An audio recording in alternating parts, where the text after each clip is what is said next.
Nous allons aujourd'hui, c'est le dimanche d'adoration, notre premier dimanche de 2016. Bonne année à tous, au nom puissant de Jésus-Christ.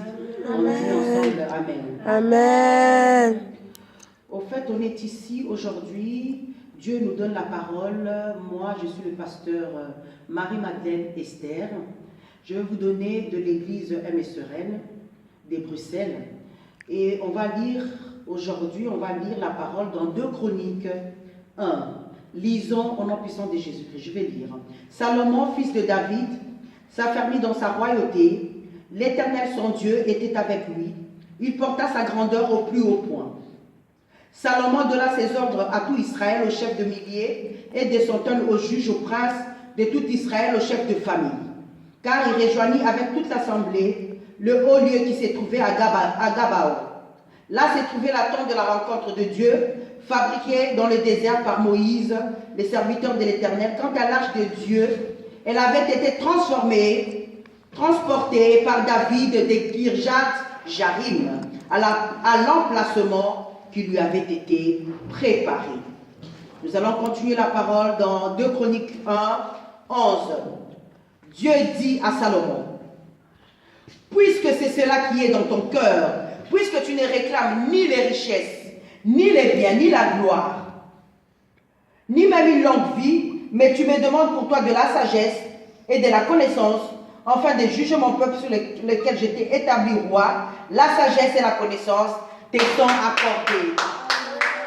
Applaudissons la parole de Dieu, car la parole de Dieu est merveilleuse. Nous allons aujourd'hui, Dieu est en train de nous parler, car Salomon avait fait une demande à Dieu. Tout ce qu'il avait demandé, Salomon, c'était que Dieu puisse lui donner la sagesse et l'intelligence. Et Dieu lui a montré à quel endroit il devait aller placer l'autel de Dieu, comme celui dont je suis dessus aujourd'hui. Donc, c'est un autel, c'est-à-dire c'est la chair, où il y a la présence de l'Éternel. Il y a la présence de notre Dieu à l'endroit où je suis. Ce n'est pas n'importe qui peut venir se mettre debout et parler au nom puissant de Jésus-Christ. Tu dois être consacré. J'ai été consacré et Dieu a voulu que je sois consacré pour vous donner la parole de Dieu. Et que cette parole puisse changer votre âme, cette parole puisse changer votre vie et votre façon de voir les choses. Nous devons, avec Jésus-Christ, nous devons changer nos mentalités. Nous devons changer nos minds. Nous devons changer tout ce qui est en nous. Parce que pour être à la gloire, Salomon a vécu dans la gloire.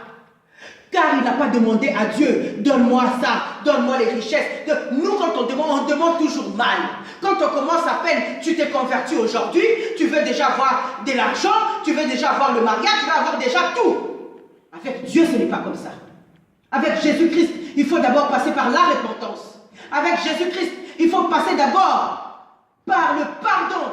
Demander au Père le pardon du mal qu'on a fait. Chaque minute, chaque seconde, connaître qu'il faut jeûner. Certains démons ne partent que par la parole dit. Certains démons ne partent que par le jeûne et prière.